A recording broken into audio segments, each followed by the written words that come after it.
Chilling tales for dark nights.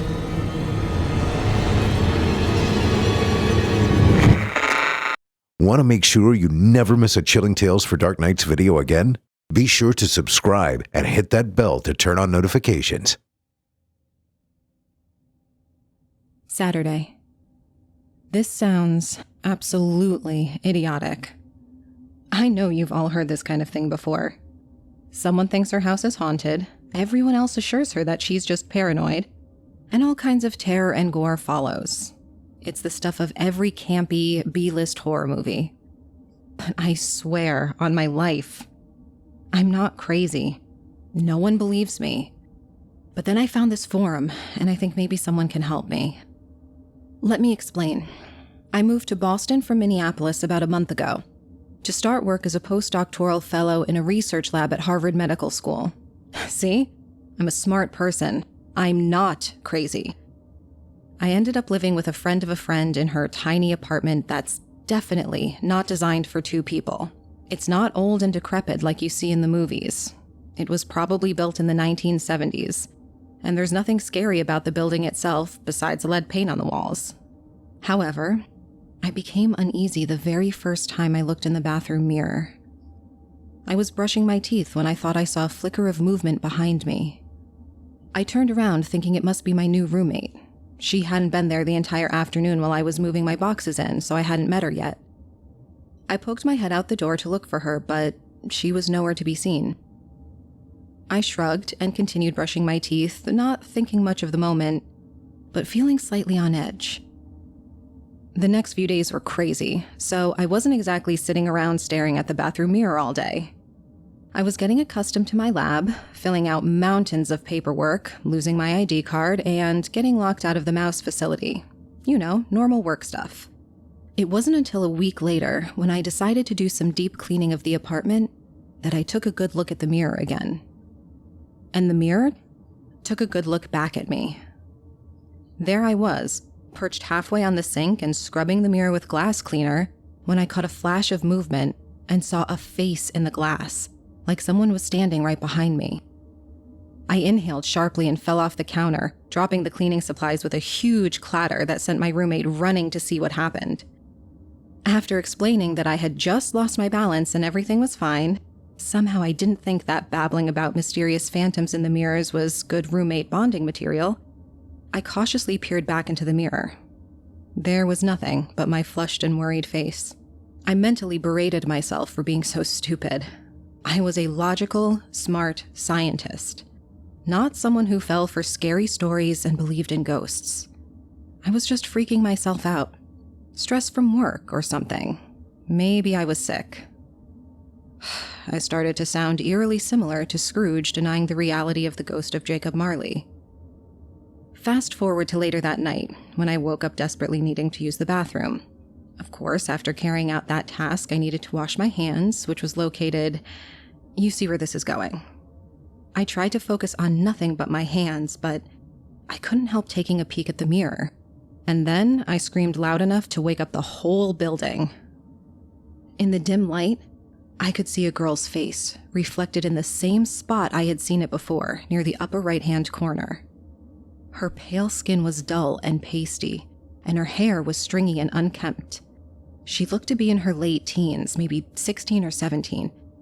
Her face was utterly plain and unmemorable, besides her expression of abject terror. A hand touched my shoulder, and I swear my heart practically exploded in fear and shock. It turned out to be my roommate again, this time sleepier and more annoyed. I sank down to the floor and breathed heavily, trying to calm my heart rate. "What the hell is going on?" Cassie asked wearily. Fear outweighed pride, and I decided that enough was enough. I had to tell her. And she would be able to see it too. The face was right there in the mirror, plain as day. It's that face in the mirror. The girl who looks at you and... My voice came out embarrassingly shaky and weak, and I trailed off, realizing how stupid I sounded. Cassie gaped at me. "So you screamed and woke everyone within a mile radius because you saw a face in the mirror. Did you forget what mirrors are for? Let me explain for you. The mirror reflects your own face. No, it's not me, I protested squeakily. It's someone else. Look. I stood up and grabbed her shoulders, turning her to face the mirror. In the right-hand corner, see? See her face? Oh my God, her eyes are moving. She's watching us. Slowly, Cassie put her hand on mine, which was flailing around in a panic. Liz, she said carefully, go to sleep. You had a bad dream and you're freaking out. There's nothing there. I couldn't even form words to reply. I could see the girl in the mirror, plain as day, right next to my face. Her eyes were trained on me, but she blinked slowly, and her nostrils flared slightly as she breathed in and out. How could I be seeing things or making it up? I must have been losing my mind. I slunk back to bed and sobbed under my covers until I fell asleep. For 3 days, I brushed my teeth and washed my hands in the kitchen sink, and I closed my eyes every time I passed the mirror. I avoided all conversation with Cassie and went so far as to stay and work overnight at the lab one night. But my curiosity was running like crazy the entire time, and I finally broke down. Saturday afternoon, not the middle of the night, I had learned my lesson about that. I girded my loins and took a trip to the mirror. She was there again, waiting for me. Her bottomless black eyes bored into mine, and I thought I could hear her humming right at the edge of audibility. Without realizing, I leaned closer and closer until my nose bumped into the glass and brought me back to my senses. I backed up rapidly, pressing myself against the wall behind me, but I couldn't break eye contact. Her desperate, pleading face drew me in like a magnet, and against my will, I found myself moving closer again until the front door banged open and Cassie entered with her boyfriend. I started washing my hands, pretending I hadn't just been staring at a ghost. Was she a ghost? In the mirror. Cassie had been acting very cautiously around me, as though I might start foaming at the mouth and shouting about ghosts at the drop of a hat. So I wanted to project an image of total sanity. I couldn't help taking one more look as I dried my hands, however. The girl's mouth was open, and the humming was louder, a tune that tickled at the back of my mind like a far-off memory I couldn't reach. I ran back to my room and barricaded the door. Then I started doing some research, which is, after all, what I do best. So tomorrow, I'm going to try something. I'm going to talk to her. During the daytime, when hopefully I won't get as scared or jump to conclusions. I want to know if she's conscious. I'll report back then. Sunday. Okay, things are escalating fast. It took forever for Cassie to leave the apartment today, but I finally had the place to myself. After chickening out several times, I finally crept down to the bathroom and looked in the mirror, which was empty of anything but my face. I slumped down the wall, my head spinning, wondering if this was how insanity started. Pretty soon, I wouldn't be able to function because I'd be staring into the bathroom mirror all day, ranting and raving about humming ghosts. Speaking of humming, I froze. I could hear her again. Slowly, I pushed myself up off the floor and looked in the mirror. She was back. I was flooded with equal parts relief. I was right, she was really there. And terror. There was a phantom in my mirror. Her mouth was open wider today, and the humming was louder. This was my chance to talk to her. And since her vocal cords were apparently working, maybe she'd talk back. I cleared my throat ineffectively and choked out a single, hello? The humming stopped immediately. Her face grew larger, as though she was stepping closer to the other side of the mirror. Her mouth opened slowly, slowly, slowly. And finally, eyes drilling into mine, she spoke. Let me out, let me out, let me out. She repeated the phrase over and over as I stared open-mouthed. Her voice was plaintive, but also robotic, as though she had said this for years with no one listening. Finally, it occurred to me to keep talking and see if I could get her to say something else. Who are you? Her mouth closed with a sharp clack of teeth, and then opened again slowly to form the word, "You." Fear coursed through my body like a series of electric shocks. She didn't repeat the word again, but stared harder at me. I couldn't look away. Are you dead?" I whimpered, all sense of bravado lost. She smirked at me. "Are you dead?" Great. Now I was talking to a mirror that mirrored my words. But then she continued, "You will be soon." I opened my mouth and realized I couldn't speak. I would be dead soon? Oh my God, this was insane. This couldn't be happening. I refused to allow myself to be scared by a figment of my imagination, telling me that I would die soon. An angry reply bubbled up in my throat, but before I could spit it out, her face faded from the surface of the mirror, and all I could see was my face once more. I don't know what to do now. Sunday night.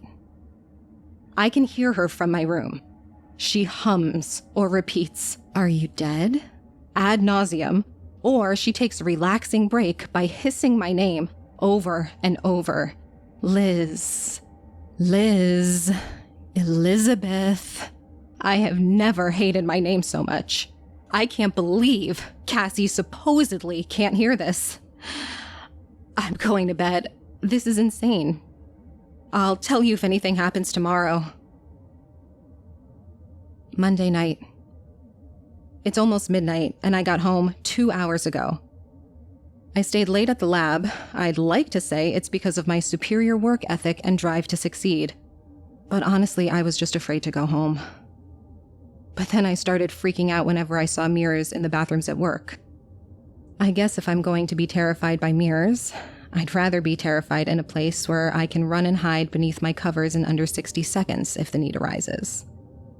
For an hour, I sat in my room listening to her hum my name over and over. I could feel her presence pulling me toward the bathroom, but I tried to resist. Finally, I couldn't help it. I scampered down the hall like a scared bunny and went to see her. I don't know what happened from then until about 5 minutes ago, and I'm terrified by that. I don't remember any time passing, but suddenly it was much later, and I was sitting cross-legged on top of the sink, nose to nose with her face. It suddenly occurred to me that I couldn't see my own reflection in the mirror, just hers. That shock was enough to propel me out of the room. For now. I've noticed that as soon as I leave the bathroom, I feel physical relief, like something heavy is pressing down on me the entire time I'm there and it lifts. But somehow, that magnetic pull keeps dragging me back. Tuesday. I couldn't go to work today. She wouldn't let me. I sat with her all day, and she hummed my name. Wednesday. She wants me to let her out. I don't know how. When I asked, all she said was, "You will be soon." Thursday. I think I need help. Can anyone tell me how I could get her out? Should I break the mirror? Is there some kind of spell? Thursday, 2 hours later. She keeps saying, "Let me out. Are you dead?" and "You will be soon," over and over. And it finally just hit me. Maybe, there always has to be someone in the mirror. Maybe I need to die to let her out. I'm gonna go sit with her. She's so lonely. Friday. Am I dead? Saturday. Oh my God, oh my God, oh my God, this is unreal. This is Cassie. I saw this thread open on Liz's computer after, well, she never shut it down, and I saw it, and oh my God, I don't know where to start. I don't know what's going on. I probably shouldn't even be posting here. The police will want her computer for evidence, but I'm so scared. Liz is dead. I came home Friday night thinking everything was normal, and walked into a nightmare. The bathroom mirror was shattered, and Liz stood in front of it, her nose centimeters from the broken glass surface, holding a massive shard loosely in her fingers. My mind was completely empty and I couldn't breathe.